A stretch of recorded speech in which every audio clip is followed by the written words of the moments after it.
बिहार ने 2016 में शराब की बिक्री पे बैन लगा दिया था। इससे पॉलिटिकल पार्टी को बेनिफिट हुआ क्योंकि उन्हें रूरल वुमेन के वोट मिल गए और लोगों को भी फायदा हुआ क्योंकि उनका खर्चा अब शराब की जगह फूड एंड एजुकेशन पे होने लगा। लेकिन बैन को ठीक से एनफोर्स नहीं किया गया, जिसकी वजह से अल्कोहलिज्म की समस्या कम नहीं हुई क्योंकि एक ब्लैक मार्केट क्रिएट हो गई जिसमें नकली शराब बनाई जाने लगी। रिसेंटली 25 लोगों की इस वजह से जान चली गई। एडमिनिस्ट्रेशन को ब्लैक मार्केट पे सख्त कदम उठाने चाहिए और उसे रोकना चाहिए।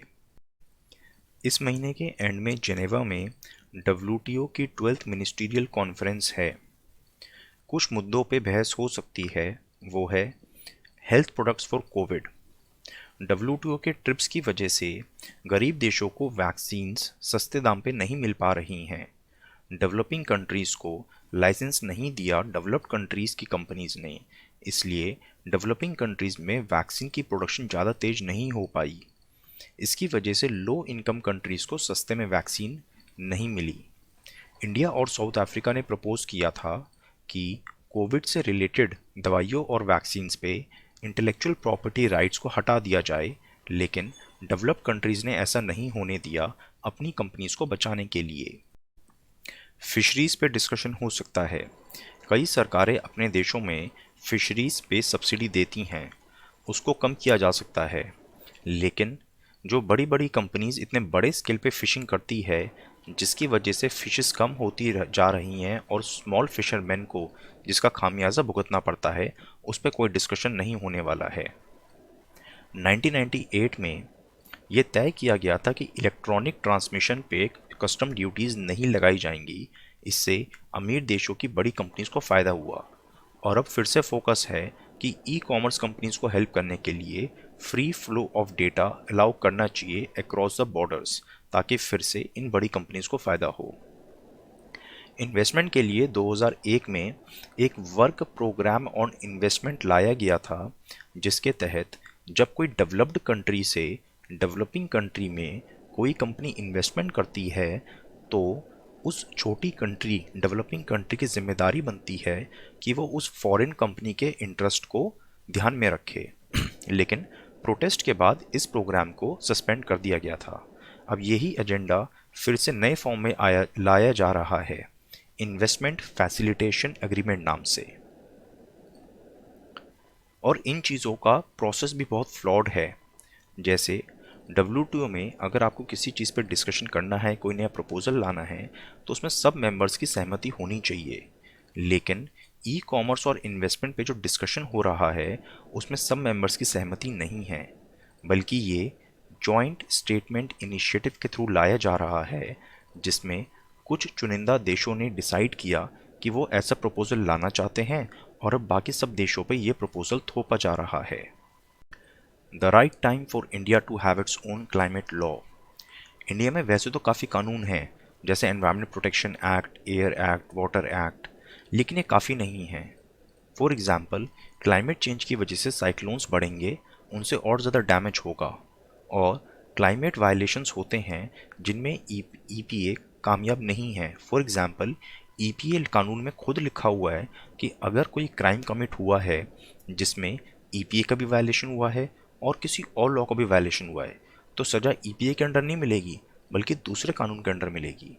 इन दोनों बातों से हमें पता चलता है कि प्रेजेंट कानून्स सफिशिएंट नहीं हैं क्लाइमेट चेंज से लड़ने के लिए। एक और एग्जांपल, जब भी हम किसी क्लाइमेट एक्शन की बात करते हैं कि क्लाइमेट चेंज से लड़ने के लिए हम कुछ स्टेप्स ले रहे हैं, तो वो स्टेप्स सिर्फ टेक्नोलॉजिकल नहीं होते हैं कि हम कोल को हटा के सोलर पावर यूज़ करेंगे। ठीक है, वो चीज़ तो होती ही है, बट एक और चीज़ होती है नेचर बेस्ड, जैसे कि जो इकोसिस्टम डैमेज हो चुका है उसको रीस्टोर करना। अगेन, यहाँ पे ये कानून काम नहीं आते हैं। और क्लाइमेट एक्शन का कई बार कुछ नेगेटिव साइड इफ़ेक्ट्स भी हो जाते हैं। जैसे सरकार सोचेगी कि डेजर्ट एरिया में सोलर और विंड पावर प्लांट लगा देते हैं, जो कि अच्छी बात है, लेकिन इसका एक नेगेटिव साइड इफ़ेक्ट हो सकता है कि वहाँ पे रहने वाले एनिमल्स को इससे डेंजर हो सकता है। For example, great Indian bustard अक्सर पावर प्लांट्स की तारों में इलझ के मर जाता है। इसीलिए हमें कानूनों की जगह एक कॉम्प्रिहेंसिव व्यू की ज़रूरत है, एक कॉम्प्रिहेंसिव कमीशन और एक कानून की ज़रूरत है जो कि स्पेसिफिकली क्लाइमेट चेंज को ही देखे। इसके लिए हमें एक कमीशन ऑन क्लाइमेट चेंज बनाना चाहिए जो कि कॉम्प्रिहेंसिवली देखेगा कि जब भी कोई एक्शन लिया जाए तो शुरू से आखिर तक उसके क्या क्या इम्पैक्ट हो रहे हैं। For example, carbon footprint. Coal mining करी, कोल को ट्रांसपोर्ट किया ट्रेन के थ्रू पावर प्लांट तक, उसके बाद पावर प्लांट में कौन सी टेक्नोलॉजी का यूज़ किया जाता है उस कोल को जलाने के लिए, सारा फोकस वहीं पे रहता है। लेकिन ये कोई नहीं देखता कि ट्रांसपोर्टेशन में, माइन से पावर प्लांट तक ट्रांसपोर्टेशन में भी तो उस कोल ने बहुत पोल्यूशन किया था, क्योंकि ट्रेन में जब कोल ट्रांसपोर्ट किया जाता है तो उसको ढका नहीं जाता। इसके लिए सुप्रीम कोर्ट को इंटरफेयर करना पड़ा और अब उन कोल्स को ढका जाता है। तो ये कॉम्प्रिहेंसिव व्यू एक मिसिंग था। उसी तरह एक और एग्जाम्पल है, दिल्ली में प्लास्टिक बैग्स को बैन तो कर दिया गया लेकिन ऑल्टरनेटिव नहीं दिया गया। तो ऐसी छोटी छोटी चीज़ों पर अगर हम सिर्फ फोकस करते रहेंगे तो फ़ायदा नहीं होगा। शुरू से आखिर तक एक कॉम्प्रिहेंसिव व्यू के लिए एक कमीशन की ज़रूरत है। उसी तरह हमें क्लाइमेट लॉ की ज़रूरत है क्योंकि ईपीएस सफिशिएंट नहीं है। या तो हम एक नया क्लाइमेट लॉ लाएं या 2008 में लाया गया national action plan on climate change को लीगली एनफोर्सेबल बनाया जाए। इस आर्टिकल में एक और एग्जाम्पल दिया हुआ है, ill effects of large dams. 2013 में जब उत्तराखंड फ्लड्स आए थे तो उत्तराखंड के श्रीनगर डैम को खोल दिया गया था। उससे जो पानी निकला उसमें डैम में जमा हुई सारी सिल्ट और मिट्टी बाहर आई, जिसकी वजह से आसपास के खेतों में 8 फीट ऊंची मिट्टी जमा हो गई थी। एनजीटी ने फिर डैम ऑपरेटर पे 9 करोड़ का फाइन लगाया था। So this is an example जिसको आप एग्जाम में लिख सकते हो as ill effects of large dams. Keeping the faith.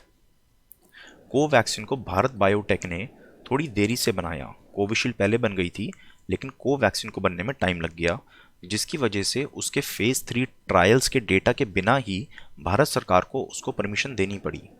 उसके बाद जब डब्ल्यूएचओ में परमिशन गई तो डेटा की कमी की वजह से उसको 20 हफ्ते लग गए डब्ल्यूएचओ से परमिशन लेने के लिए, जबकि कोविशील्ड को ये परमिशन सिर्फ 4 हफ्तों में मिल गई थी। और बाद में जब हमने प्रोडक्शन शुरू करी तो प्रोडक्शन भी इसकी बहुत स्लो रही है। जैसे इंडिया में अभी तक 107 करोड़ वैक्सीन के शॉट्स लग चुके हैं, लेकिन उसमें से कोवैक्सीन का कंट्रीब्यूशन सिर्फ 12% रहा है। अब डब्ल्यूएचओ ने कोवैक्सीन को इमरजेंसी यूज़ ऑथराइजेशन दे दिया है। इससे इसके एक्सपोर्ट्स काफ़ी आसान हो जाएंगे। लो इनकम कंट्रीज़ में अभी तक सिर्फ 1% लोगों को ही दोनों डोजेस लगी हैं, जबकि टारगेट 40% का है। इससे हमें ये पता चलता है कि अभी भी एक्सपोर्ट पोटेंशियल बहुत ज़्यादा है। इसलिए भारत बायोटेक को अपनी प्रोडक्शन कैपेसिटी बढ़ा देनी चाहिए।